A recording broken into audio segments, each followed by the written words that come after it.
Advent ടോക്സിലെ 12-ാം ദിവസം ഏവർക്കും സ്വാഗതം. നമുക്കറിയാം, നമ്മൾ ഓരോ ദിവസം കർത്താവിന് വേണ്ടി കാത്തിരിക്കുന്ന ഒരു സമയമാണ്, ഇല്ലേ? അത് നമ്മൾ ഓരോ വ്യക്തിയും രക്ഷകന് വേണ്ടി കാത്തിരിക്കുന്ന ഒരു സമയമാണ്. We are eagerly waiting for Jesus to come down into our hearts, into our life, into our soul, into my family, into my jobs, into my everything. We are just waiting for Jesus Christ. അപ്പോൾ നമ്മൾ മനസ്സിലാക്കേണ്ട ഒരു കാര്യമുണ്ട്. ദൈവത്തിന് വേണ്ടി ഇത്രയധികം കാത്തിരിക്കുന്ന ഒരു സമയമാണ്. ഇത്രയധികം കാത്തിരിക്കുന്ന ഒരു സമയമാകുമ്പോൾ സ്വാഭാവികമായി ദൈവം ഈ കാത്തിരിപ്പിന് ഒരു ഉത്തരം നൽകാൻ ദൈവം ആഗ്രഹിക്കുന്നുണ്ട്. അതായത് ഇന്നത്തെ ഒരു സുവിശേഷ ഭാഗം, നമ്മൾ എടുത്തിരിക്കുന്ന ഒരു സുവിശേഷ ഭാഗം വിശുദ്ധ ലൂക്കോസ് എഴുതിയ സുവിശേഷം 2-ാം അധ്യായം 14-ാം വാക്യമാണ്.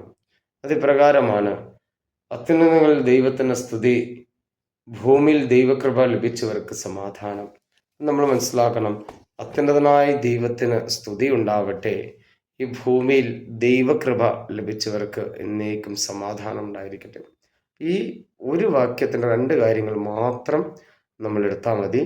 ദൈവത്തിന് സ്തുതി കൊടുക്കണം, അല്ലെങ്കിൽ glory to God in the highest. അപ്പം നമ്മൾ മനസ്സിലാക്കണം, കർത്താവിൻ്റെ ജനനം തന്നെ ദൈവത്തെ സ്തുതിക്കാനാണ് നമ്മളെ പഠിപ്പിക്കുന്നത്.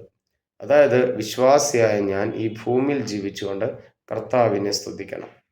2-ാമത്തെ കാര്യം, ഈ ജനനം, കർത്താവായ യേശു മിശിഹായുടെ ഈ ഭൂമിയിലുള്ള ജനനം നമ്മളെ കാണിക്കുന്ന ഒരു കാര്യമുണ്ട്. അതായത് ദൈവം നൽകിയ ഒരു വാഗ്ദാനമുണ്ട്. The promise of God, Messiah will come to save U.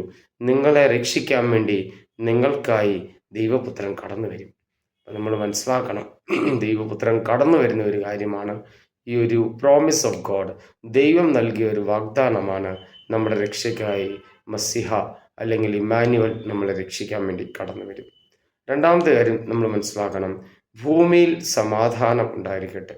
അപ്പോൾ ഈ സമാധാനം എന്ന് പറഞ്ഞാൽ ഒരു സ്പിരിച്വൽ എക്സ്പീരിയൻസ് ആണ്. അതായത് എൻ്റെ ആധ്യാത്മികമായ തലത്തിൽ സമാധാനം കടന്നു വരികയും എൻ്റെ സമാധാനം ദൈവമായുള്ള സമാധാനം നിലനിർത്തുകയും, അതായത് രക്ഷകൻ വന്നു കഴിഞ്ഞാൽ നമുക്ക് പാപത്തിൻ്റെ ഒഴിച്ച് നമുക്ക് തെറ്റെന്താണെന്ന്, നന്മ എന്താണെന്ന് നമ്മൾ തിരിച്ചറിയും. ദൈവം നമ്മളെ പഠിപ്പിക്കും. നമ്മൾ കാണുന്നുണ്ട്, നമ്മുടെ സുവിശേഷത്തിൽ കർത്താവ് ഉപമകൾ വഴി നമ്മളോട് സംസാരിക്കുന്നുണ്ട്. ചില അത്ഭുതങ്ങളും അടയാളങ്ങളും ദൈവം നമ്മളെ കാണിക്കുന്നുണ്ട്. അപ്പോൾ ഒരു അത്ഭുതങ്ങളും തീർന്നില്ല, അടയാളങ്ങളും തീർന്നിട്ടില്ല. പക്ഷെ ദൈവത്തിൻ്റെ വചനം എന്നേക്കും നിലനിൽക്കുന്നുണ്ട്. ദൈവത്തിൻ്റെ വചനം അത് സജീവമായി നമ്മുടെ ഉള്ളിൽ നിരന്തരമായി വർഷിക്കുന്നുണ്ട്. നമ്മൾ മനസ്സിലാക്കണം. അപ്പം നമുക്ക് മനസ്സിലാക്കണം, ഈശോയിലേക്ക്, രക്ഷകനായ ഈശോയിലേക്ക് നമ്മൾ കടന്നു ചെല്ലുകയും ആ രക്ഷകനായ ഈശോ നമ്മളെ ധാരാളമായി അനുഗ്രഹം നൽകുകയും ചെയ്യുന്ന ഒരു അവസരമാണെന്ന് നമ്മൾ മനസ്സിലാക്കണം. പ്രിയമുള്ളവരെ, ക്രിസ്മസ് എന്ന് പറഞ്ഞാൽ സമാധാനത്തിൻ്റെ ഒരു ശുശ്രൂഷയുടെ ഒരു ദിവസമാണ്. നമ്മുടെ ഉള്ളിൽ സമാധാനം കടന്നു വരുന്ന ഒരു ദിവസമാണ്. എല്ലാ പാപത്തിൽ നിന്നും ഒരു മോചനം ലഭിക്കുന്ന ഒരു ദിവസമാണ്. നമുക്ക് പ്രാർത്ഥനയോടെ ഈ ക്രിസ്മസ് നമുക്ക് സ്വീകരിക്കാം. കർത്താവ് നമ്മളെ ധാരാളമായി അനുഗ്രഹിക്കട്ടെ. കർത്താവ് അനുഗ്രഹിക്കട്ടെ. ആമീൻ.